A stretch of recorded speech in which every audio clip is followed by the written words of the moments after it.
Berikut adalah bagian ketiga atau bagian yang terakhir dari perkuliahan pertemuan ke-9 tentang antibiotik. Kita akan membicarakan tentang resistensi antibiotik. Mungkin adik-adik sudah semuanya mengetahui definisi dari resistensi antibiotik, yaitu keadaan di mana antibiotik tidak lagi sensitif untuk mengeradikasi atau menghilangkan bakteri-bakteri penyebab infeksi tertentu. Namun, mungkin belum semuanya memahami kenapa sih resistensi ini bisa terjadi. Menurut CDC, penyebab resistensi ada 3 kategori besar. Yang pertama adalah penggunaan antibiotik yang berlebihan.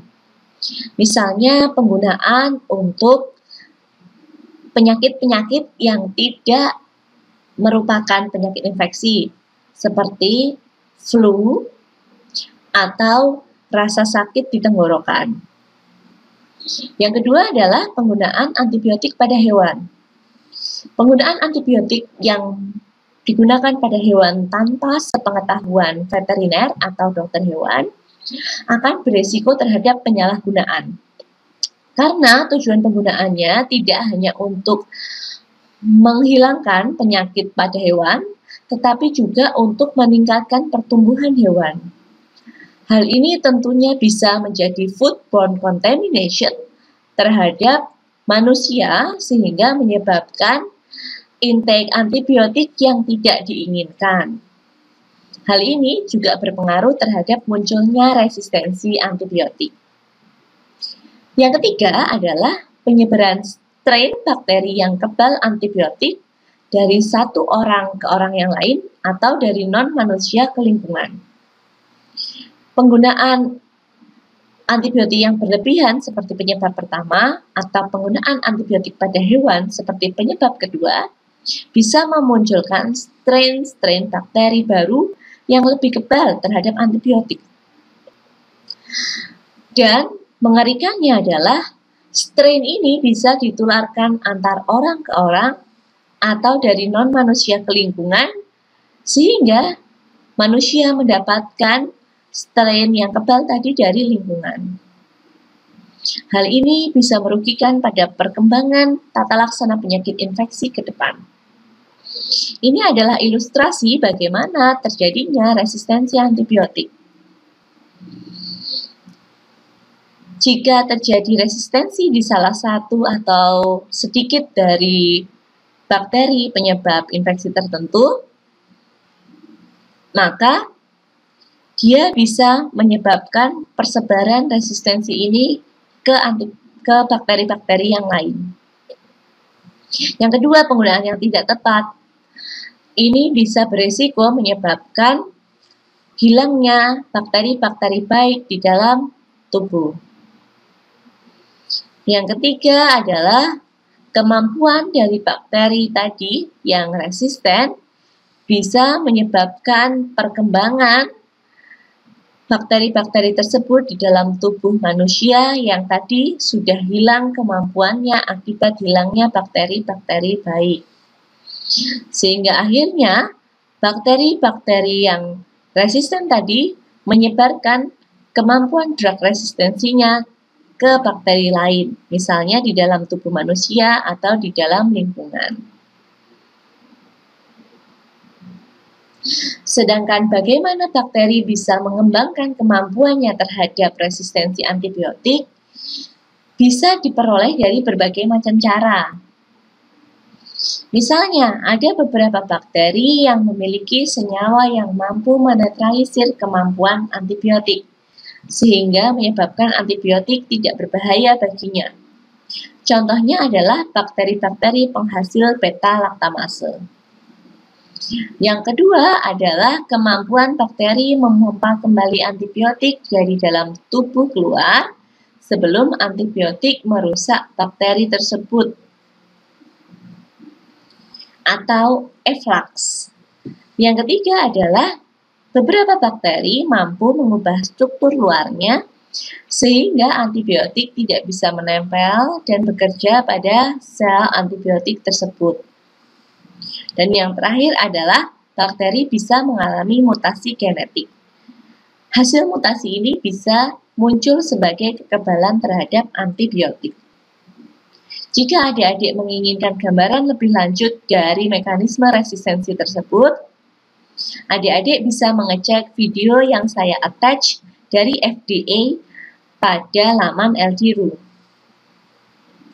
Selanjutnya, apa-apa saja sih antibiotik yang sudah dikenal mengalami resistensi akibat perubahan dari bakteri-bakteri tadi? Yang pertama adalah kemampuan cephalosporin generasi ketiga pada E. coli dan Klebsiella pneumoniae sehingga menyebabkan pengatasan infeksi-infeksi bakteri tersebut pada layanan kesehatan saat ini seringkali harus ditingkatkan menggunakan carbapenem.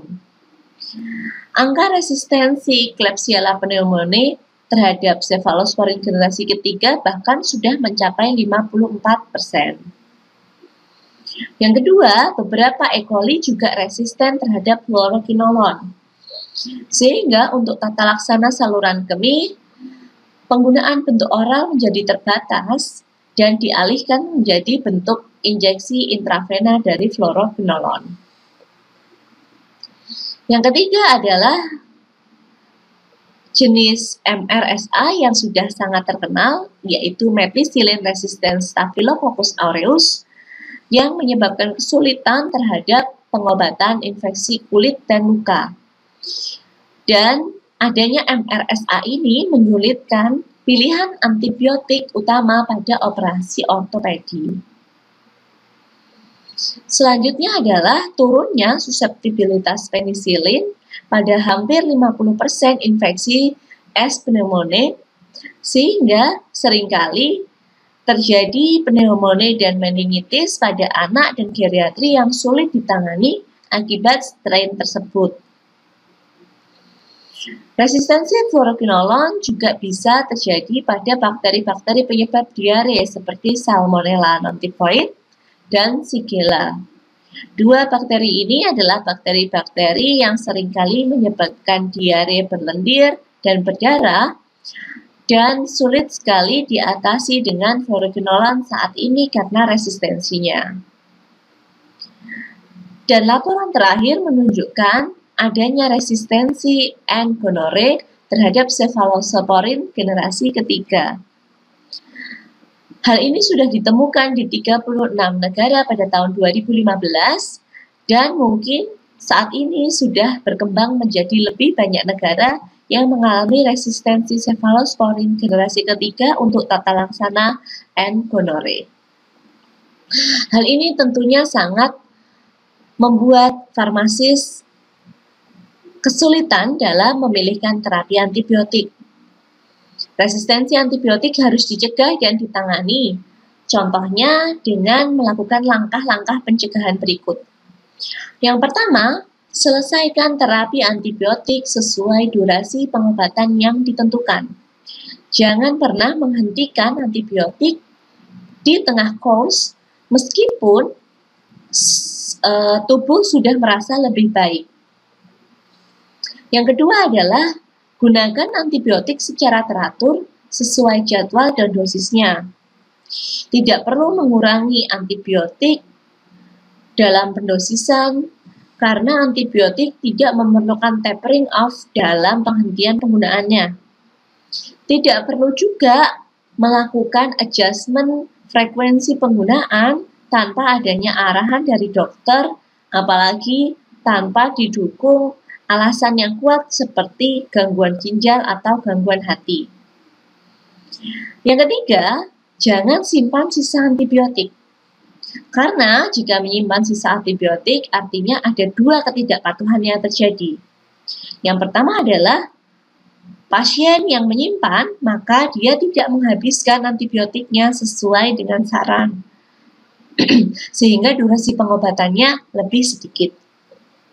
Yang kedua adalah bisa jadi orang yang mengalami infeksi yang sama dengan pasien pertama tadi tidak sensitif terhadap antibiotik tersebut atau kuman penyebab infeksinya berbeda. Sehingga dia akan menggunakan antibiotik yang salah. Yang terakhir adalah tidak menggunakan antibiotik yang diresepkan untuk orang lain. Karena infeksi pada organ yang sama, jika terjadi pada orang yang berbeda, bisa jadi disebabkan oleh bakteri penginfeksi yang berbeda. Dalam satu penyakit, penyebab infeksi bakteri bisa merupakan bakteri yang bermacam-macam, sehingga harus disesuaikan pilihan antibiotiknya sesuai dengan orang tertentu dan kondisi penyakit tertentu. Di luar itu, beberapa langkah pencegahan resistensi antibiotik juga pernah kita kembangkan di dalam farmasi Unfood. Misalnya, di lab farmakologi dan farmasi klinik sendiri, beberapa kali melakukan penelitian untuk pencegahan resistensi antibiotik, misalnya dengan melakukan switch terapi atau step down terapi untuk segera mengkonversi antibiotik injeksi intravena menjadi antibiotik peroral, sehingga risiko penggunaan antibiotik menurun pada orang-orang yang dirawat inap di rumah sakit. Yang kedua adalah menggalakkan adanya PMO atau pengawas menelan obat pada penggunaan antibiotik, khususnya pada pasien-pasien tuberkulosis. Adik-adik bisa cek publikasi-publikasinya di Google Scholar untuk mengakses ke jurnal-jurnal yang digunakan untuk publikasi terkait dengan penelitian-penelitian tadi. Baik adik-adik, mungkin itu yang bisa saya sampaikan tentang antibiotik. Semoga apa yang kita bicarakan bermanfaat bagi kita semua. Quotes hari ini adalah, study the past if you will define the future. Kita harus bisa belajar dari masalah-masalah antibiotik yang sudah terjadi selama ini, sehingga nantinya kita bisa mengembangkan resolusi-resolusi baru dan pemikiran-pemikiran baru untuk perkembangan dunia kefarmasian, khususnya dalam tata laksana infeksi ke depan. Wassalamualaikum warahmatullahi wabarakatuh.